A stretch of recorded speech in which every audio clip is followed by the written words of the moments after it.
Research extension and ethics. ഈ ക്ലാസ്സിൽ journal impact factor, journal citation ഇൻഡെക്സുകൾ, ക്ലാരിവേറ്റീവ് അനാലിസിസ്, അതുപോലെ തന്നെ റിസർച്ച് എത്തിക്സ് എന്നീ 3 വിഷയങ്ങളാണ് ഈ ക്ലാസ്സിൽ ഉൾക്കൊള്ളിച്ചിട്ടുള്ളത്. ആദ്യം നമുക്ക് എന്താണ് ജേണൽ ഇമ്പാക്റ്റ് ഫാക്ടർ എന്നും അതിൻ്റെ സിഗ്നിഫിക്കൻസ്, പ്രാധാന്യം എന്താണെന്നും പരിശോധിക്കാം. The journal impact factor measures a journal's importance in its field. ഒരു ജേണലിൻ്റെ ഇമ്പാക്റ്റ് ഫാക്ടർ എന്നതുകൊണ്ട് അർത്ഥമാക്കുന്നത് ആ ജേണൽ റിസർച്ച് ഫീൽഡിൽ, പ്രത്യേകിച്ച് വിവിധ തരത്തിലുള്ള മേഖലകളിൽ വിവിധ തരത്തിലുള്ള ജേണലുകൾ പബ്ലിഷ് ചെയ്യപ്പെടുന്നുണ്ട്. പ്രത്യേകിച്ച് സയൻസിനും ആർട്സിനും വേറെ വേറെ മേഖലയാണെങ്കിലും 2 മേഖലകളായി തിരിക്കുകയാണെങ്കിൽ സയൻസിൽ തന്നെ ഓരോ ശാസ്ത്ര വിഭാഗത്തിനും പ്രത്യേകം ജേണലുകളുണ്ട്. ഉദാഹരണമായി ഇക്കോളജി എന്ന് പറയുന്ന ഫീൽഡിൽ ബയോഡൈവേഴ്സിറ്റി ഉണ്ട്, പൊല്യൂഷനുണ്ട്, എൻവയോൺമെൻ്റ് ഉണ്ട്. ആ പൊല്യൂഷൻ തന്നെ വാട്ടർ പൊല്യൂഷനുണ്ട്, എയർ പൊല്യൂഷനുണ്ട്, സോയിൽ പൊല്യൂഷനുണ്ട്, നോയിസ് പൊല്യൂഷനുണ്ട്, ഹെവി മെറ്റൽ പൊല്യൂഷനുണ്ട്. ഇങ്ങനെ വിവിധ തരത്തിലായിട്ട് നമുക്ക് ശാസ്ത്രമേഖലകളെ തരംതിരിക്കാൻ പറ്റും. ഈ ഓരോ ശാസ്ത്രമേഖലയിലും വ്യത്യസ്ത തരത്തിലുള്ള ഗവേഷണങ്ങൾ നടക്കുകയും ചെയ്യുന്നുണ്ട്. അപ്പോൾ വിവിധ ഗവേഷണ മേഖലകൾക്കായി വിവിധ തരത്തിലുള്ള ജേണലുകളുമുണ്ട്. അപ്പം ഇത്തരം ജേണലുകൾ ഈ വിവിധ ഗവേഷണ മേഖലയിൽ ഉണ്ടാക്കുന്ന സ്വാധീനം എങ്ങനെയാണ്, അത് എത്രത്തോളം ഉണ്ട് എന്നതിനെ കണക്കാക്കുന്ന ന്യൂമറിക്കലായിട്ടുള്ള അല്ലെങ്കിൽ അക്കങ്ങളുടെ അടിസ്ഥാനത്തിൽ കണക്കാക്കുന്ന സംവിധാനമുണ്ട്. ഈ സംവിധാനത്തെയാണ് ജേണൽ ഇമ്പാക്റ്റ് ഫാക്ടർ എന്ന് പറയുന്നത്. It calculates the average number of citations received in a year for articles published in the previous 2 years. ഒരു ജേണലിൽ പബ്ലിഷ് ചെയ്തു വരുന്ന ആ ആർട്ടിക്കിളുകൾ എത്രത്തോളം മറ്റ് ഗവേഷണ വിദ്യാർത്ഥികൾ ഉപയോഗിക്കുന്നുവെന്നും അത് അവരുടെ പബ്ലിക്കേഷനുകളിൽ അവർ പുതുതായിട്ടൊരു കണ്ടെത്തലുകളോ അല്ലെങ്കിൽ അവരുടെ ഗവേഷണം പബ്ലിഷ് ചെയ്യുമ്പോഴോ ഇത്തരം ജേണലുകളിൽ നിന്ന് എടുക്കുന്ന ആർട്ടിക്കിളുകളെ സൈറ്റ് ചെയ്യും. അതായത് അവരുടെ പഠനത്തിന് സഹായകരമായ രീതിയിൽ അല്ലെങ്കിൽ പഠനത്തിനെ റെപ്രസെൻ്റ് ചെയ്യാനായിട്ട് അല്ലെങ്കിൽ സപ്പോർട്ട് ചെയ്യാനായിട്ട് മറ്റു പഠനങ്ങൾ എടുത്തു. അപ്പോൾ മറ്റു പഠനങ്ങൾ എടുത്തു വെച്ച് മാത്രമേ നമുക്ക് നമ്മളുടെ പഠനത്തെ സാധൂകരിക്കാൻ അല്ലെങ്കിൽ നമ്മുടെ റിസൾട്ടിനെ പബ്ലിഷ് ചെയ്യാൻ പറ്റത്തുള്ളൂ അല്ലെങ്കിൽ അവതരിപ്പിക്കാൻ പറ്റത്തുള്ളൂ. അപ്പോൾ നേരിട്ട് നമ്മളൊരു റിസൾട്ട് അവതരിപ്പിക്കുന്നതിന് പകരം സമാനമായ പഠനങ്ങൾ നടന്നിട്ടുള്ള മേഖലയിൽ നിന്നും ആ പഠനങ്ങൾ എടുക്കുമ്പോൾ ആ എടുക്കുന്ന പഠനങ്ങൾ ജേണലുകളിൽ നിന്നായിരിക്കും. ആ ജേണലിൽ നിന്ന് എടുക്കുന്ന പഠനങ്ങൾ നമ്മളുടെ പഠനത്തോട് ചേർത്ത് വെച്ച് നമ്മളുടെ പഠനത്തെ അവതരിപ്പിക്കുന്നു. അപ്പോൾ അവതരിപ്പിക്കേണ്ടി വരുമ്പോൾ മറ്റൊരാളുടെ പഠനം നമ്മൾ എടുക്കേണ്ടതായിട്ട് വരും. അത് ഒരു ജേണലിൽ നിന്നായിരിക്കും. ആ ജേണലിനെ നമ്മുടെ ആർട്ടിക്കിളിൽ സൈറ്റ് ചെയ്യും, അല്ലെങ്കിൽ അവരുടെ പേരും ആ ജേണലിൻ്റെ പേരും നമ്മൾ ഉപയോഗിക്കും. ഇങ്ങനെ എടുക്കുന്ന സൈറ്റേഷൻസ് അല്ലെങ്കിൽ ഉപയോഗിക്കുന്ന സൈറ്റേഷൻസിനെ ആവറേജ് 2 വർഷത്തിലെ എത്രത്തോളം സൈറ്റ് ചെയ്യപ്പെട്ടു ഒരു ആർട്ടിക്കിൾ എന്നതിൻ്റെ അടിസ്ഥാനത്തിലാണ് ജേണലിൻ്റെ ഇമ്പാക്റ്റ് ഫാക്ടർ കണക്കാക്കുന്നത്. അപ്പോൾ ഒരു ജേണലിൽ ചിലപ്പോൾ 50, 60 അല്ലെങ്കിൽ 100 പേപ്പറുകളുണ്ടാവും. ഈ 100 പേപ്പറുകളും ഒരേ സമയം സൈറ്റ് ചെയ്യപ്പെടണമെന്നില്ല. അതിൽ ഏതെങ്കിലും കുറച്ച് പേപ്പറുകൾ അല്ലെങ്കിൽ 100 പേപ്പറുകളും മറ്റ് റിസർച്ച് ചെയ്യുന്ന ആൾക്കാർ, ഗവേഷണം ചെയ്യുന്ന വിദ്യാർത്ഥികൾ ഉപയോഗിക്കുകയും അല്ലെങ്കിൽ അത് വായിക്കുകയും അവരുടെ പബ്ലിക്കേഷൻ എഴുതുമ്പോൾ ഇത്തരം ജേണലിലെ പേപ്പറുകളെ കോട്ട് ചെയ്യുകയും ചെയ്യും.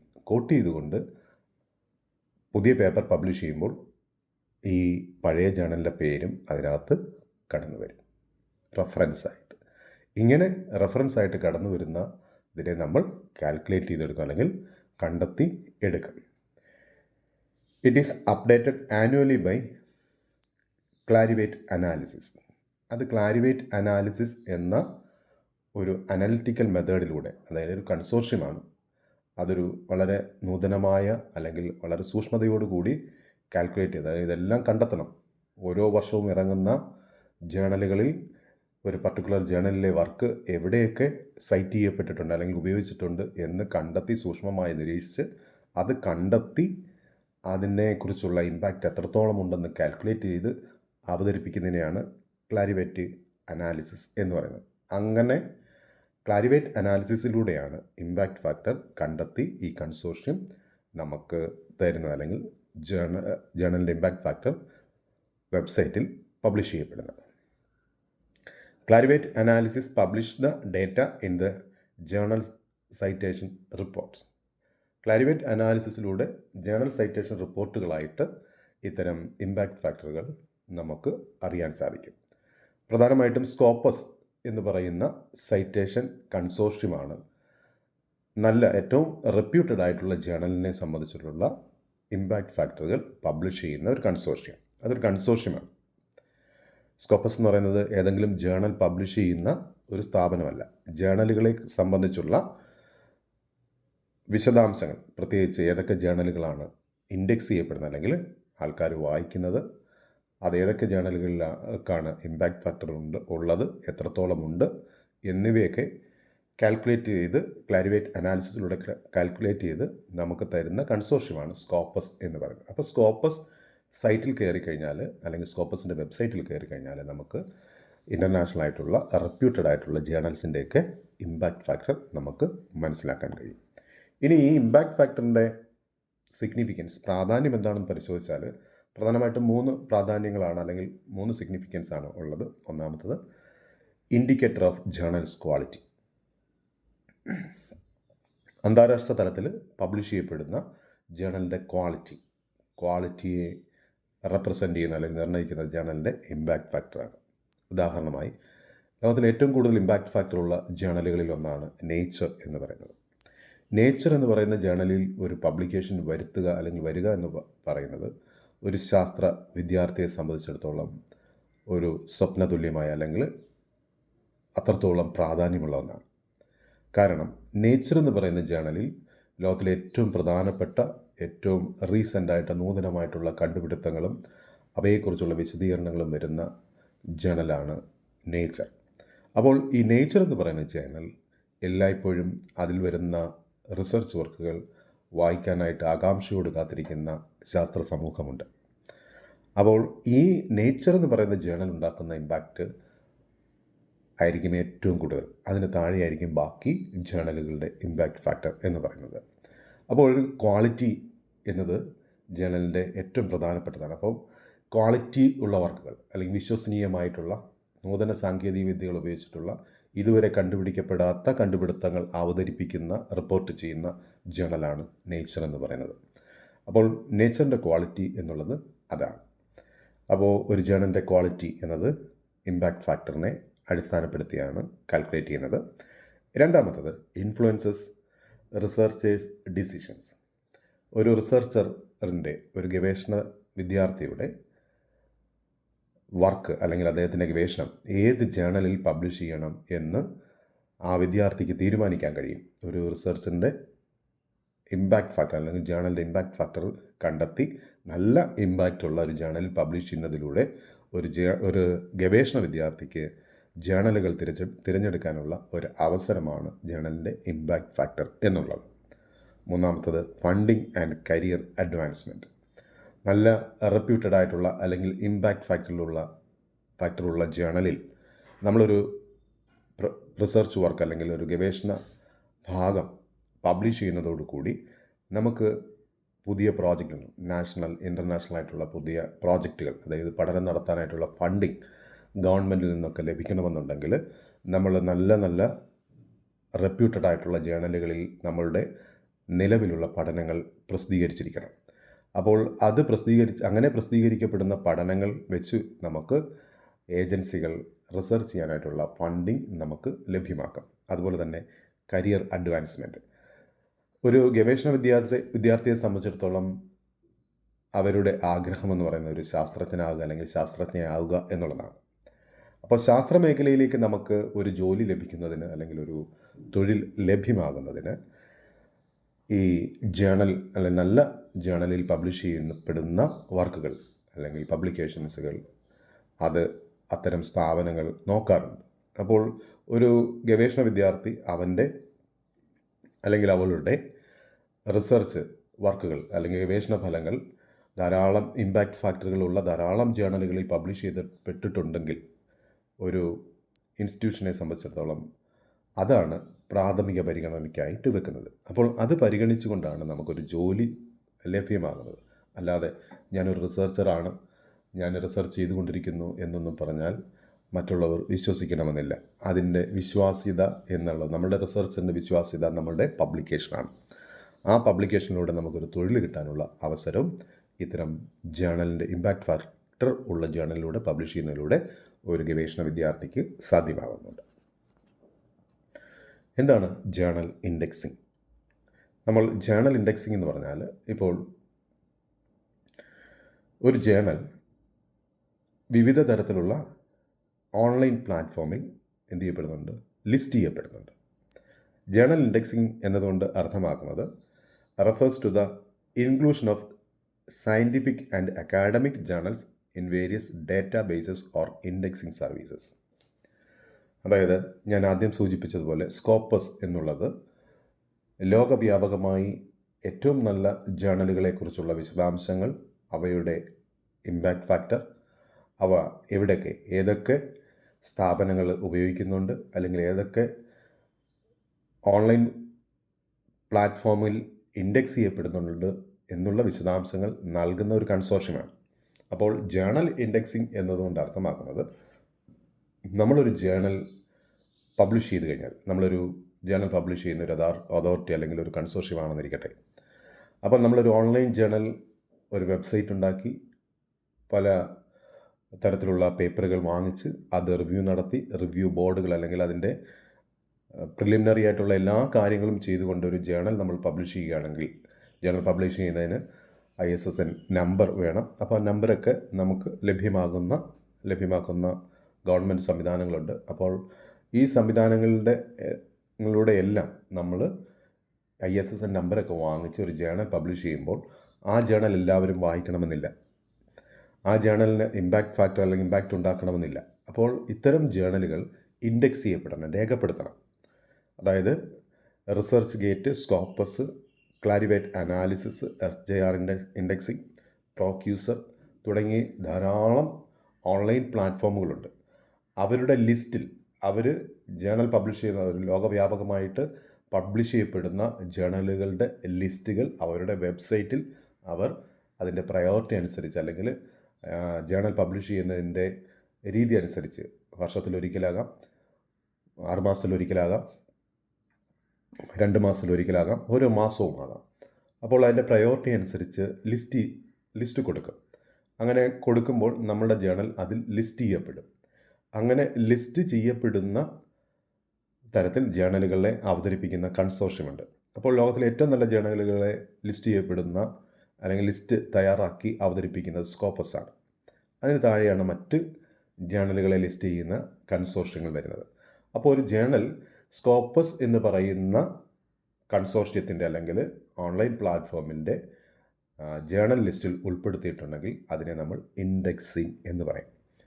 അപ്പോൾ സ്കോപ്പസ് എന്ന കൺസോർഷ്യത്തിൻ്റെ ലിസ്റ്റിൽ വരുന്ന ജേണലുകളാണ് റെപ്യൂട്ടഡ് ആയിട്ടുള്ള ജേണലുകൾ.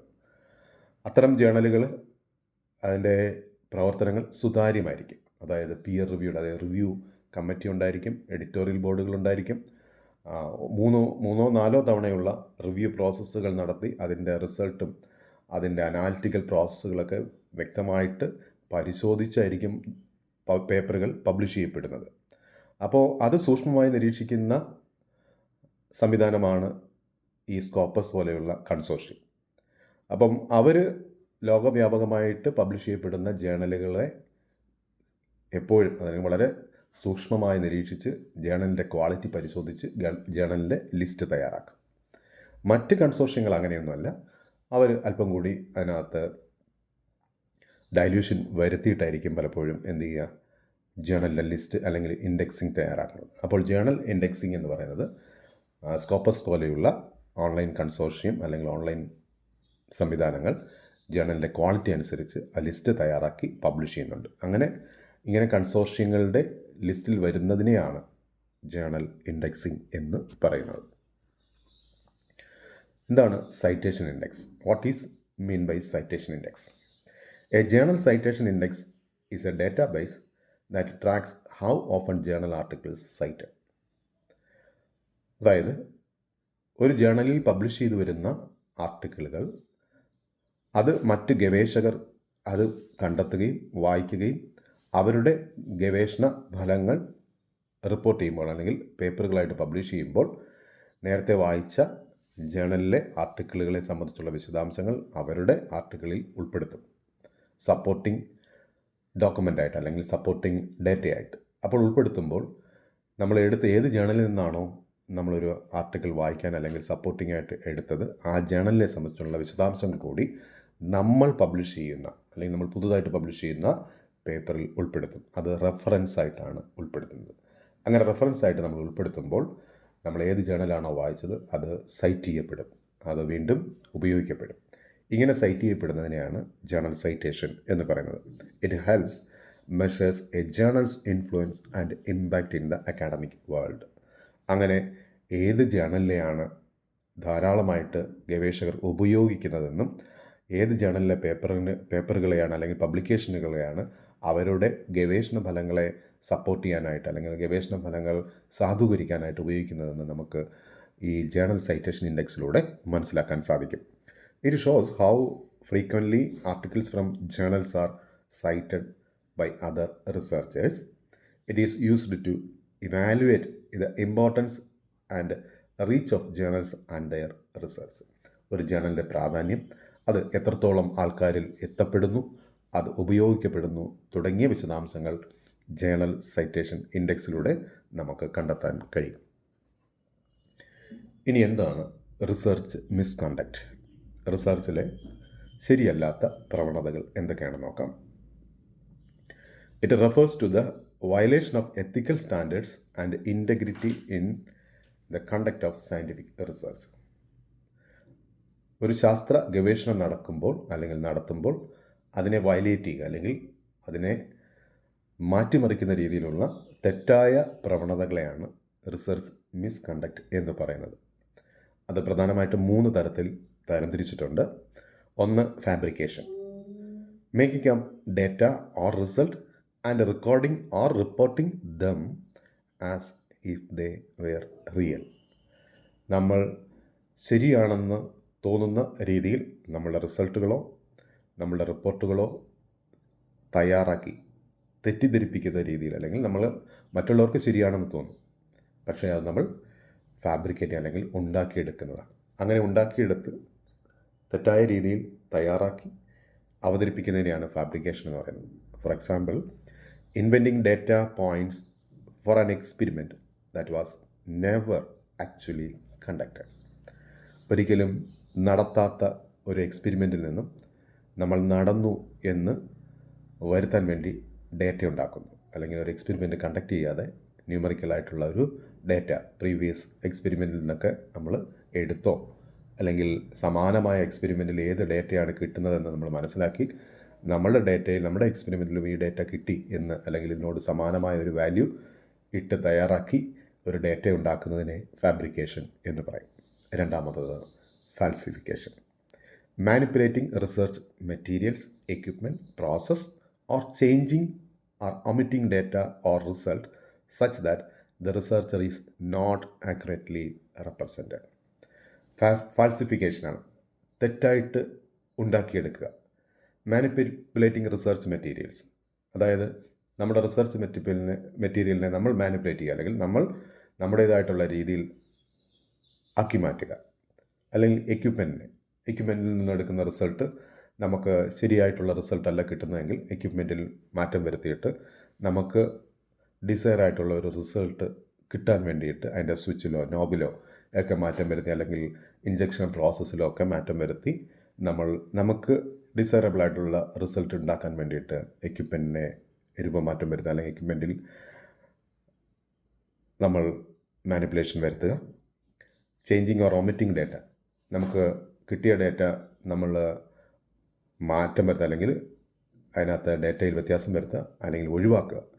അങ്ങനെ നമുക്ക് ഇഷ്ടമല്ലാത്തതെല്ലാം ഒഴിവാക്കി, അല്ലെങ്കിൽ നമ്മൾ അറിയാൻ പറ്റാത്ത അല്ലെങ്കിൽ നമുക്ക് റിസൾട്ട് കിട്ടിയാൽ അതെന്താണെന്ന് വസ്തുതാപരമായിട്ട് വിശകലനം ചെയ്യാതെ അതിനെ ഒഴിവാക്കിക്കൊണ്ട് നമുക്ക് ഡിസൈറബിൾ ആയിട്ടുള്ള അല്ലെങ്കിൽ ആർക്കും പ്രശ്നമില്ല എന്ന് തോന്നുന്ന രീതിയിൽ ഒരു റിസൾട്ട് തയ്യാറാക്കി പ്രബന്ധങ്ങൾ തയ്യാറാക്കുന്നതിനെയാണ് അല്ലെങ്കിൽ റിസർച്ച് ചെയ്യുന്നതിനെയാണ് ഫാൾസിഫിക്കേഷൻ എന്ന് പറയുന്നത്.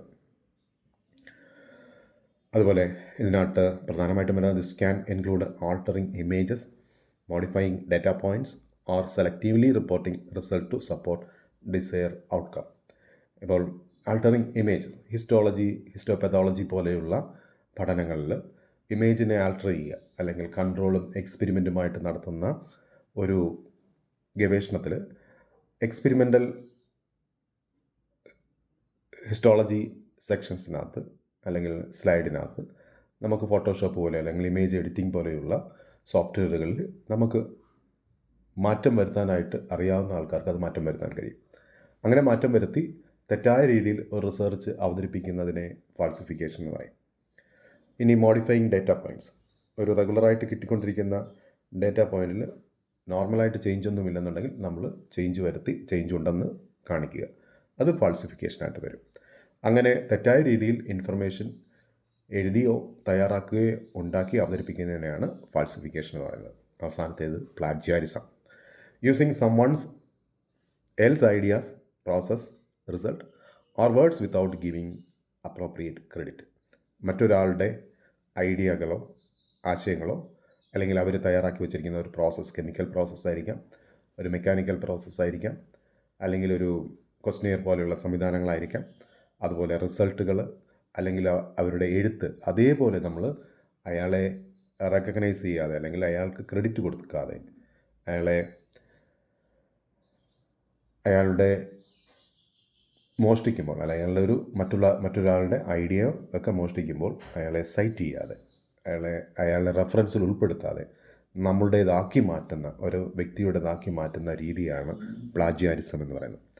This include copying text, using someone data without permission and presenting someone else work as your own. ഇതിനകത്ത് പ്രധാനമായിട്ടും ടെക്സ്റ്റ് കോപ്പി അല്ലെങ്കിൽ കോപ്പി പേസ്റ്റ് ചെയ്യുക, ഡേറ്റ മറ്റൊരാളുടെ ഡേറ്റ പെർമിഷനില്ലാതെ നമ്മുടേതാക്കി മാറ്റുക, presenting someone else work മറ്റൊരാളുടെ വർക്ക് നമ്മുടേതാക്കി അവതരിപ്പിക്കുക തുടങ്ങിയവയെല്ലാം തന്നെ ഇത്തരത്തിൽ പ്ലാജിയാരിസം എന്ന വിഭാഗത്തിൽ വരും. അപ്പോൾ ഇത്രയുമാണ് ഈ ക്ലാസ്സിൽ ഉൾക്കൊള്ളിച്ചിട്ടുള്ള വിശദാംശങ്ങൾ. ഇതിനകത്ത് പ്രധാനമായിട്ടും വരുന്നത് journal indexing, citation, impact factor, journal, പ്രധാനമായിട്ടും പിന്നീട് റിസർച്ച്, എത്തിക്സ് എന്നീ 3 വിഭാഗത്തിൽ വരുന്ന വിശദാംശങ്ങളാണ് ഈ ക്ലാസ്സിൽ ഉൾക്കൊള്ളിച്ചിട്ടുള്ളത്. ഇതുമായിട്ട് ബന്ധപ്പെട്ടുള്ള സംശയങ്ങൾ നിങ്ങൾ അടുത്ത ക്ലാസ്സിൽ ചോദിച്ച് ഉറപ്പുവരുത്തേണ്ടതാണ്. Thank you.